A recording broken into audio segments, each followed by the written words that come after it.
Cancer. Overview, causes, treatments, and types. Cancer causes cells to divide uncontrollably. Cancerous cells can form tumors, impair the immune system, and cause other changes that prevent the body from functioning regularly. Is cancer genetic? Doctors usually prescribe treatments based on the type of cancer, its stage at diagnosis, and the person's overall health.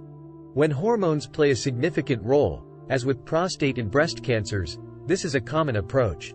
Also, a doctor may recommend using radiation to shrink a tumor before surgery or reduce tumor-related symptoms. Two examples of these therapies are small molecule drugs and monoclonal antibodies. The most common type trusted source of cancer in the U.S. is breast cancer, followed by lung and prostate cancers, according to the National Cancer Institute, which excluded non-melanoma skin cancers from these findings. Cancer development and cell division. It also prevents them from dying at the natural point in their life cycle.